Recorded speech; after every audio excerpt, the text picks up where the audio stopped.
ಎಲ್ರಿಗೂ ನಮಸ್ಕಾರ. ನಾನು ಇವತ್ತಿನ ವಿಡಿಯೋದಲ್ಲಿ ಒಂದೇ ಹಿಟ್ಟನ್ನು ಬಳಸ್ಕೊಂಡು ಚಕ್ಲಿ ಮತ್ತು ಮುರುಕುನ ಮಾಡೋದನ್ನ ತೋರಿಸ್ತಾ ಇದ್ದೀನಿ. ಇದನ್ನು ಮಾಡೋಕ್ಕೆ ಕೇವಲ 5 ಪದಾರ್ಥಗಳು ಸಾಕು.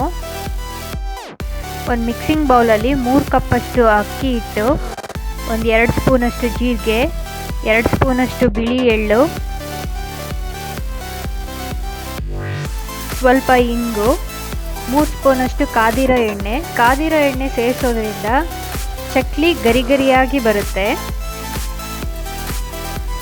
ಇದಕ್ಕೆ ಅರ್ಧ ಕಪ್ಪಷ್ಟು ಉದ್ದಿನ ಕಾಳು, ಇದನ್ನು ಚೆನ್ನಾಗಿ ತೊಳ್ಕೊಂಡು ಸ್ವಲ್ಪ ನೀರು ಹಾಕಿ ಒಂದು 3 ವಿಷಲ್ ಕೂಗಿಸ್ಕೊಂಡು ಮಿಕ್ಸಿಲಿ ಗ್ರೈಂಡ್ ಮಾಡಿ ಅದನ್ನು ಕೂಡ ಇದಕ್ಕೆ ಸೇರಿಸ್ಕೊತಾ ಇದ್ದೀನಿ.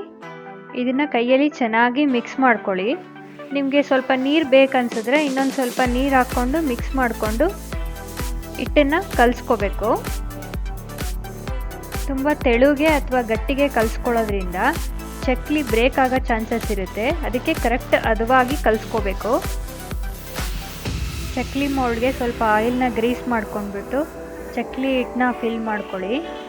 ಫಿಲ್ ಮಾಡಿಕೊಂಡು ಒಂದು ಬಟರ್ ಪೇಪರ್ ಮೇಲೆ ಆಯಿಲ್ನ ಗ್ರೀಸ್ ಮಾಡ್ಕೊಂಡ್ಬಿಟ್ಟು ಚಕ್ಲಿನ ಸರ್ಕಲ್ ಶೇಪಲ್ಲಿ ಪ್ರೆಸ್ ಮಾಡ್ಕೊತಾ ಹೋಗಿ ಆ ಲಾಸ್ಟ್ ಎಡ್ಜ್ ಇರುತ್ತಲ್ಲ ಅದನ್ನು ಸ್ವಲ್ಪ ಕೈಯಲ್ಲಿ ಪ್ರೆಸ್ ಮಾಡಿ, ಇಲ್ಲಾಂದರೆ ಎಣ್ಣೆಗೆ ಹಾಕಿದಾಗ ಬಿಟ್ಕೊಂಡು ಬಿಡುತ್ತೆ. ಕಾದಿರೋಂಥ ಎಣ್ಣೆಗೆ ಪ್ರೆಸ್ ಮಾಡಿಟ್ಕೊಂಡಿರೋಂಥ ಚಕ್ಲಿನ ಹಾಕ್ಕೊಳ್ಳಿ.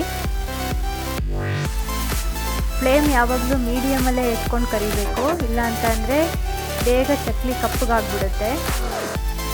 2 ಸೈಡು ಫ್ರೈ ಮಾಡ್ಕೊಳ್ಳಿ. ಚಕ್ಲಿನ ಗೋಲ್ಡನ್ ಬ್ರೌನ್ ಬಂದರೆ ಸಾಕು.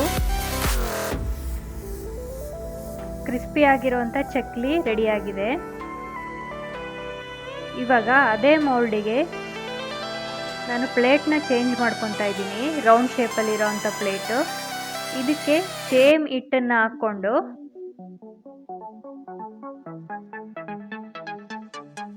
ಇದನ್ನು ಕೂಡ ಸರ್ಕಲ್ ಶೇಪಲ್ಲಿ ಪ್ರೆಸ್ ಮಾಡಿಕೊಂಡು ಕೈಯಲ್ಲಿ ಈ ಥರ ಪ್ರೆಸ್ ಮಾಡ್ಕೊಳ್ಳಿ.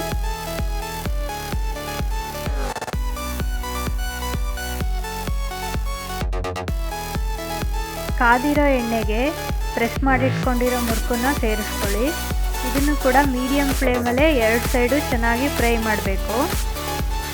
ಉರಿ ಜಾಸ್ತಿ ಮಾಡ್ಕೊಳ್ಳೋಕೆ ಹೋಗಬೇಡಿ. ಗೋಲ್ಡನ್ ಬ್ರೌನ್ ಬಂದರೆ ಸಾಕು. ನೋಡಿ, ಕ್ರಿಸ್ಪಿಯಾಗಿರೋಂಥ ಮುರುಕು ರೆಡಿಯಾಗಿದೆ.